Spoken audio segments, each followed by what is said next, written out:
Hello and welcome. We are On the Roll, presented to you by Angle 3 Pictures. My name is Benjamin. Today we are joined with... Jenny, Daryl, and Joey. And today we are going to talk about... Nostalgia trip. Is it hurting or benefiting creativity? Okay. Who wants to start? Let's start really vague first. What is nostalgia personally to you guys? Or what is nostalgic to you guys? Oh, start off right off the bat. We're going with that. Okay.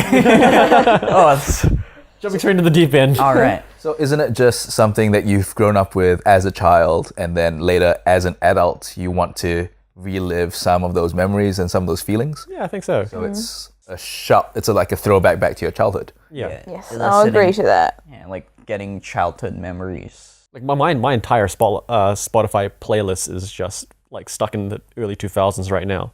And because I love the feeling of going back to that of my high school life and going, life was so much easier. No taxes, no weddings, no houses to worry about. Remember Welcome to the Black Parade? Helena and Oh God. Anyways, it's not a music podcast. All right. Yeah. Yeah. So I mean, so going around the table. So What's first? Yeah. Okay, what's nostalgic to me? Most recent thing that jumps in my mind is just hearing the Power Rangers. Really? Like, yeah, just suddenly I'm like, I feel like I don't know. It's a weird feeling where I feel like I've just come back from school. There is a glass of orange juice, like next to me, and cheese toast, and I'm sitting in front of the CRT TV, and I feel like I'm watching another episode of Power Rangers. I feel like suddenly I feel youthful and back as and it's always summer. The life is coming back to your eyes. You're not dead inside anymore, Daryl. You're a child. No more wrinkles on the face. No. But that's what I felt when the moment I heard that. I mean, the entire trailer was like, oh, okay, it's kind of like what's that movie called? The one that Josh Trank made. Josh Trank, Chronicle. Chronicle. Yeah, it felt like Chronicle. It's like, okay, cool. It's kind of like Chronicle. Oh, well, in a tangent, like Max Landis, who wrote Chronicle, actually pitched the Power Rangers movie. And that's why it has very similar aspects, and they didn't have him write the movie. Okay. So what he did as kind of revenge or so is write Chronicle to kind of just release it 2 years earlier, 3 years earlier to go like. That's probably why I felt so. Yeah. Yeah, Chronicle was a decent movie. Yeah, it was. Quite No, it enjoyable. was. Yeah. So by the end of that, I was like, okay, it's not that bad. But I can see where it's going. I felt like I've already seen this before. But it wasn't until like Power Rangers comes smacking on the screen and then it goes. Yeah. And that's when that's my nostalgia trip. I felt like, oh yes, I know this feeling. I actually kind of want to watch this movie because I'm back there again. Cool. Yeah. I was this close to watching Power Rangers last week. I'm just gonna say. What stopped you? Didn't have that time. Okay.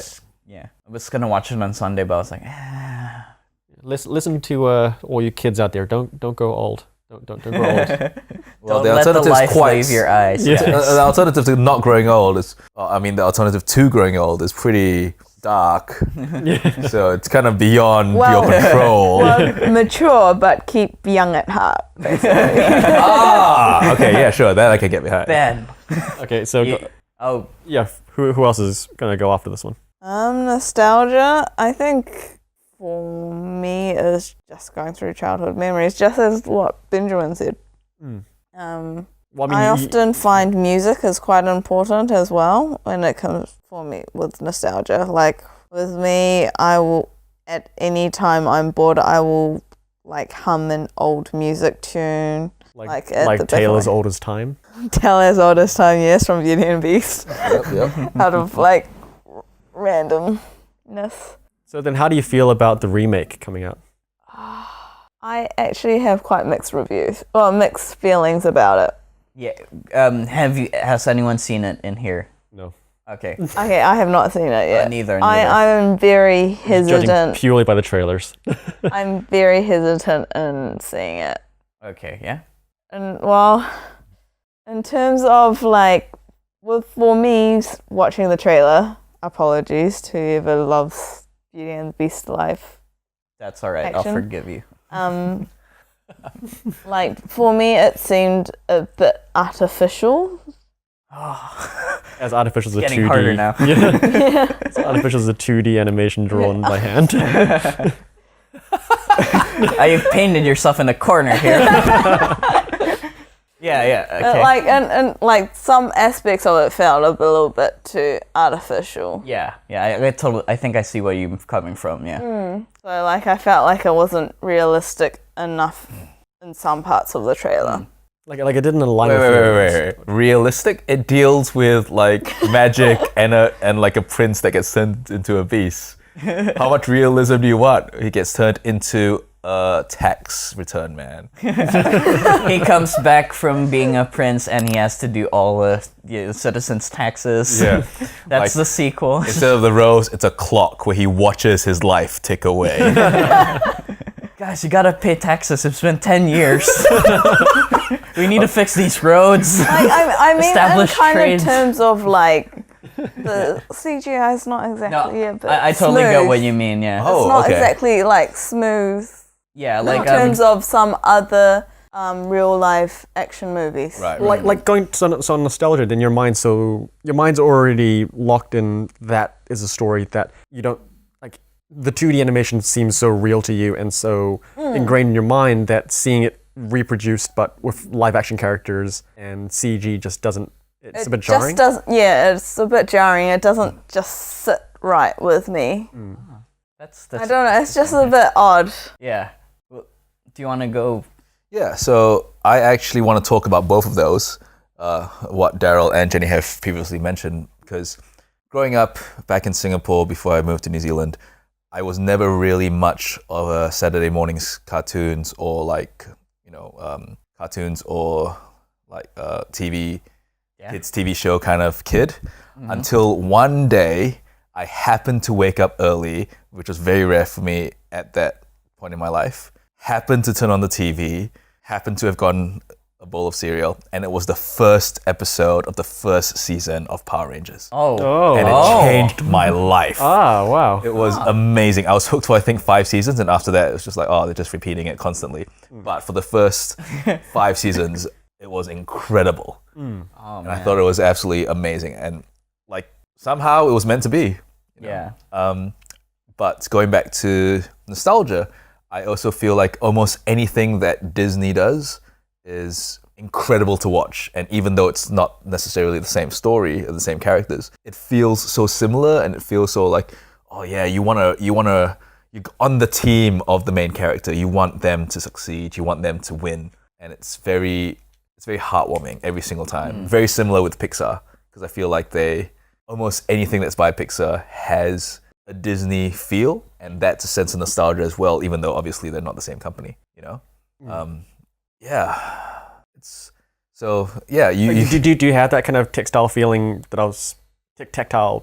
I was explaining, where the moment you hear something or see something, you just get that kind of like Just like, like Oh, what for sure. what triggers it? Just what For sure. what sends you back PTSD style? So there are To a young certain Singaporean boy. there are certain phrases that you hear, and you suddenly, even if it's just for 1 second of them of those memories rushing back, you're like, you hear those words, it's morphing time.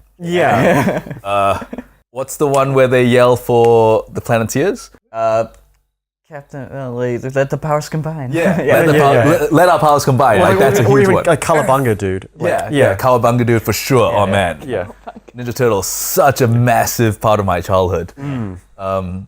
You can go back to like even younger and be like Barney, and you hear that song like, okay kids, now we'll end with our favorite song, and you're like, I love you, you love me, and stuff like that. And I'm also. This is like, I actually watched like a recent episode of Barney. This is out of the blue. It just appeared on TV when I opened it, and I was like, "Is that Barney? It seems really different with all the new settings and things like that." Yeah. And it just completely deterred me off it. That'll be Sometimes- that's Jurassic Park. Oh, that gritty reboot, Jurassic Park. We need a gritty reboot of purple. Barney the dinosaur. Yeah. And it's just like this purple and green T-Rex Oh man. hunting down all these kids. I can already see it right now. Just like this opening shot of like all these like this island. Like I love you. Dude, I was thinking the You love exact same thing. You got your Inception horn every so often. Do you hear that? What is that? Welcome to one big family. It would be like a kind of Five Nights at Freddy's kind of thing, where it's like like the old man is trying to restart the Barney program. Like all these kids are running with it, like, and then just hard hit to black, and then the title slowly appears. So Barney 2018 is gonna release it. Won't you say you love me?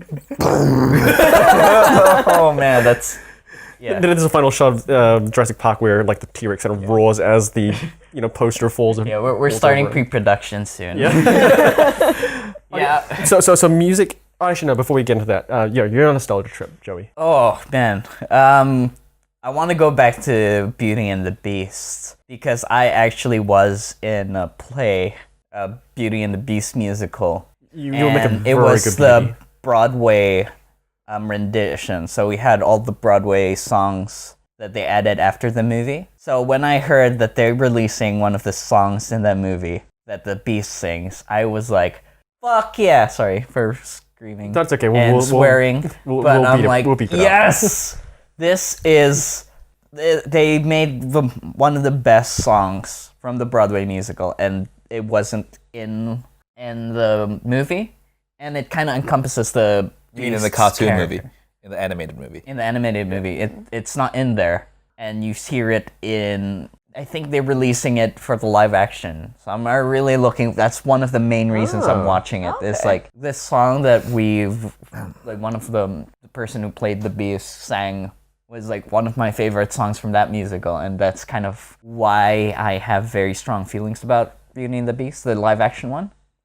Which, yeah, I have a very important question. yes. What character did you play in this musical I played version? an enchanted knife. I had like a cardboard knife with glitters that's strapped to my head. You had like a garter belt that's strapped to my head. You put it on. I gasped about it. Glitter all over my hair every time I'd take it off. Did your knife character have a name? No. Blade face. Blade face, the 90s rendition. Did you guys have to like jump into pools of like soup or things like that? We did Be our the guest. can because that was French. Did you do a can with actual characters of cans?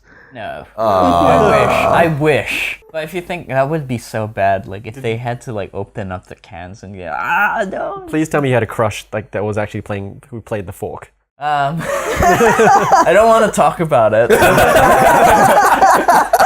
That's for another She podcast. didn't play the fork. Yeah. Anyways, well, that was one of the kind of movies that right now they're just kind of feeding me nostalgia.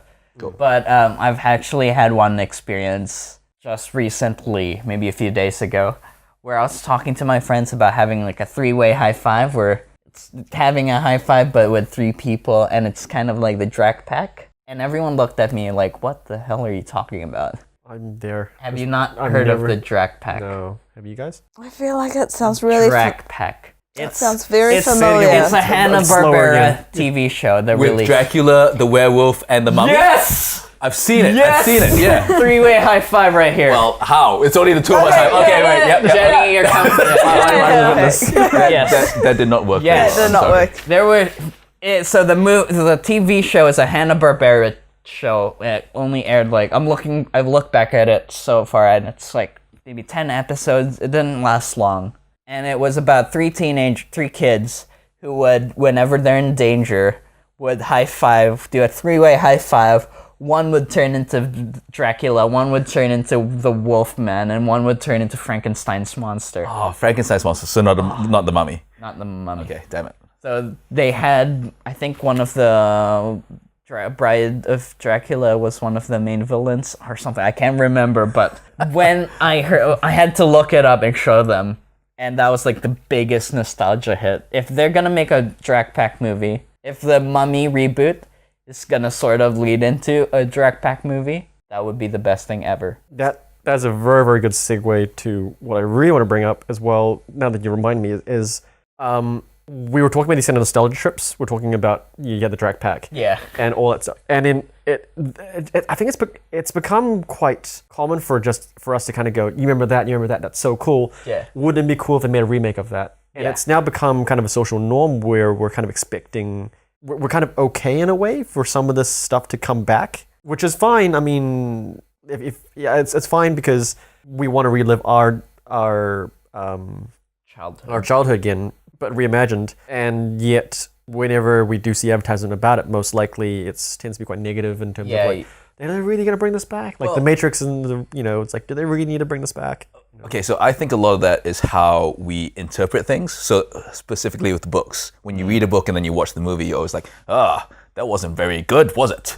Yeah. But also, you remember things differently. Oh, yeah. So you will look back. You always have that rose-colored glasses kind of. Yeah. Like you look back onto something, and if you were to rewatch it, you'd probably be like, I wouldn't want to rewatch Power Rangers right now. Drac Pack is a shit TV show. I'm just saying right now.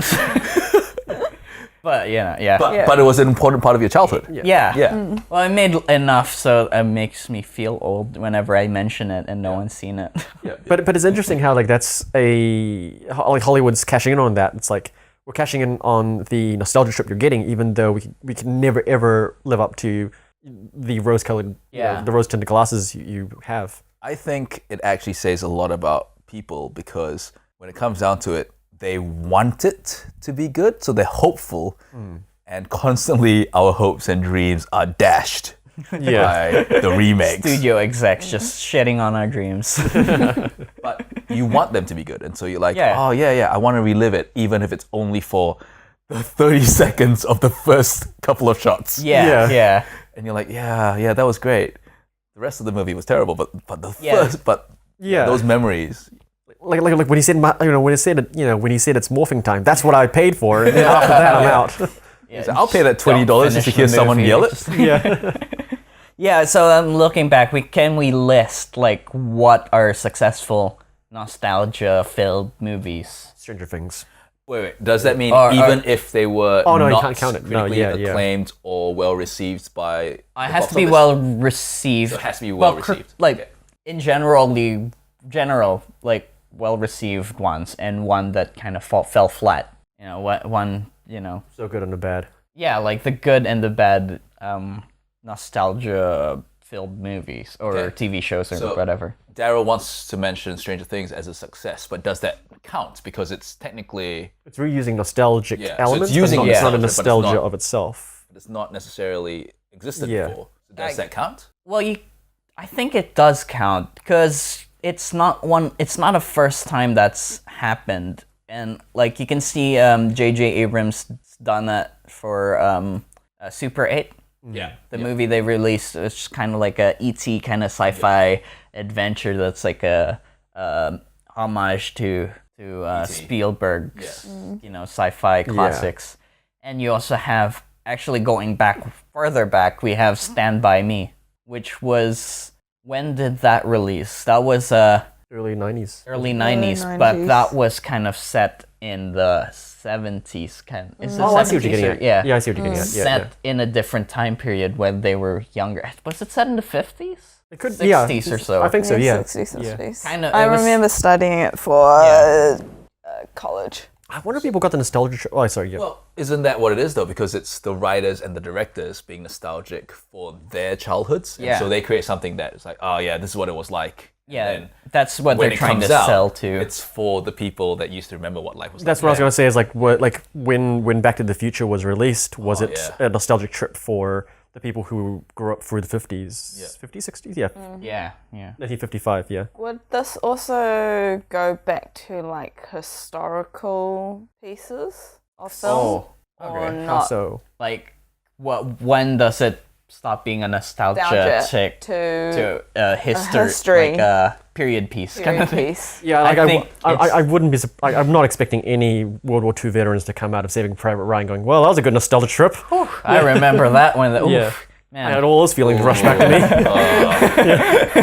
Yeah, poor taste. Poor taste. Yeah, Very poor taste. Yeah, but I guess it depends on the theme, or I guess depends on how it's presented. How the Yeah, movie's because when it comes presented, down or to if we are going with that, who along you're that line targeting, of, who your audience is, Saving Private Ryan, it was realistic as possible, right? Yeah. And even though it was like a story of hope and Perseverance. Yeah. perseverance and Endurance. a sense of brotherhood, Yeah. that's what was more important, even though it starts off with that massacre. Yeah. Going back to like for focusing on Saving Private Ryan, we can see that like I think when it released, World War Vets came and then they were saying how they praised how it was. Oh yeah, so Yeah. in that sense, it's really cool because Yeah.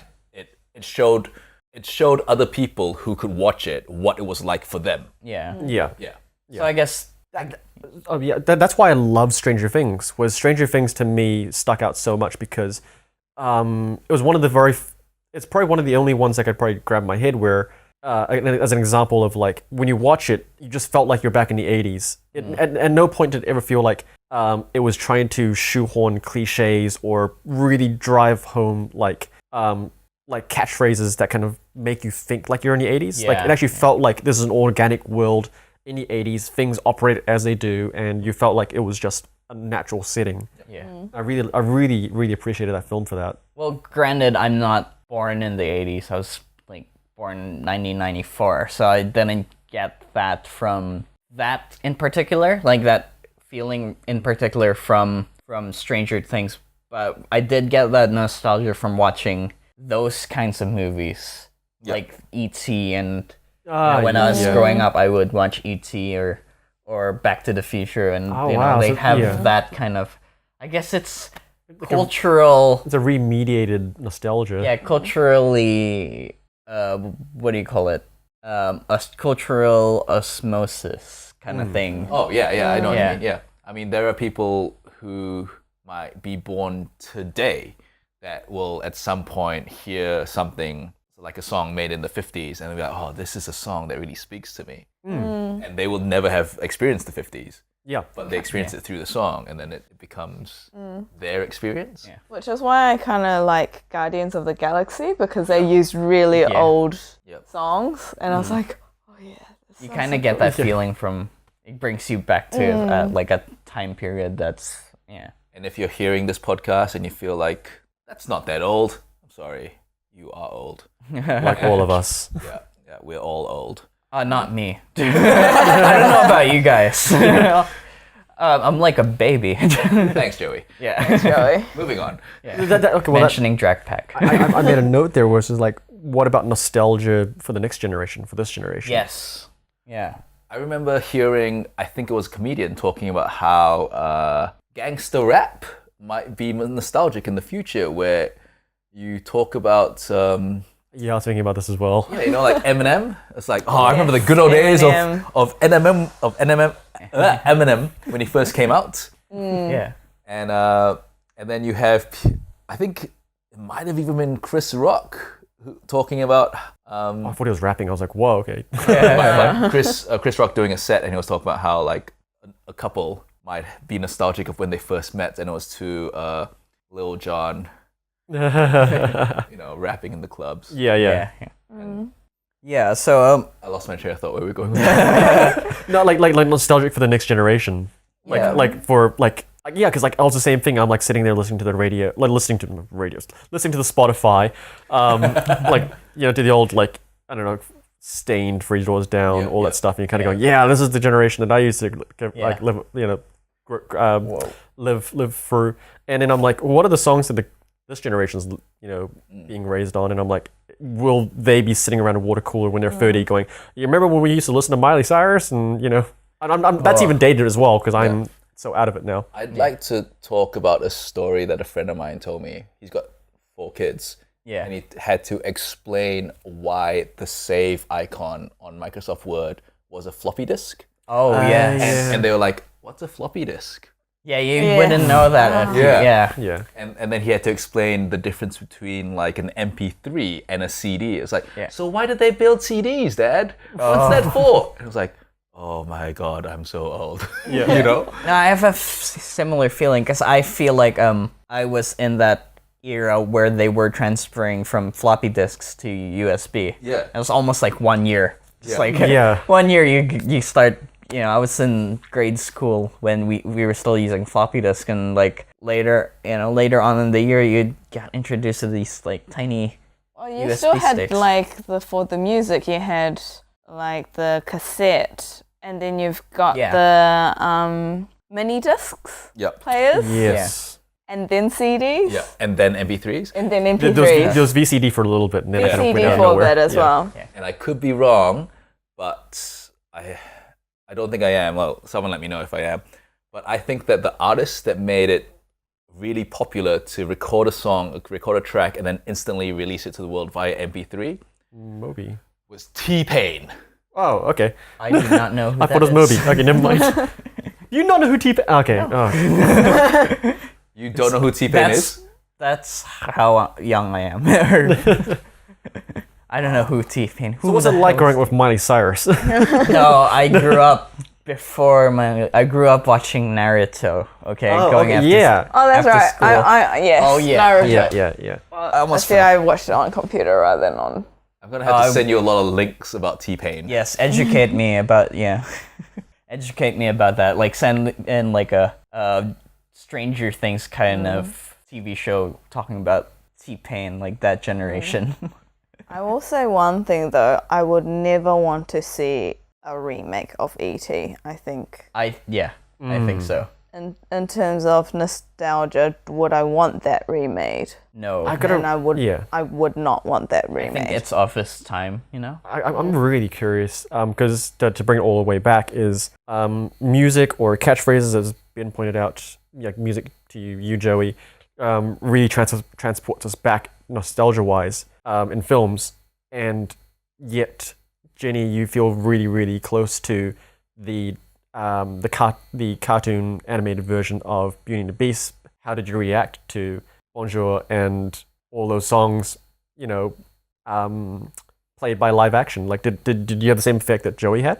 Or is it more jarring? I think it's a little bit jarring for me. I feel like Because I think Joey, because he's been in a Broadway actually hearing it live, he's more attuned to the movie. Well, probably will be more attuned to the movie when he sees it compared to me. Whereas I still kind of feel like all the horses galloping and things like that, like is still in my mind.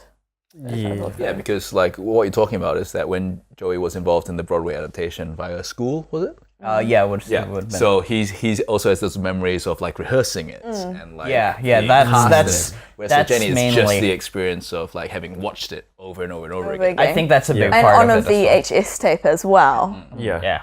Like I think that when they remastered it on DVD, is a bit. I also still find it slightly a bit jarring when they remastered it slightly. I do not know why. I do not know why. I think it's because your ears so attuned to the beat or the rhythms and the rhythms of how the movie went. That is interesting. Okay. I want to say one more thing. Oh, one more thing. Go for it. It's directed to me again. No.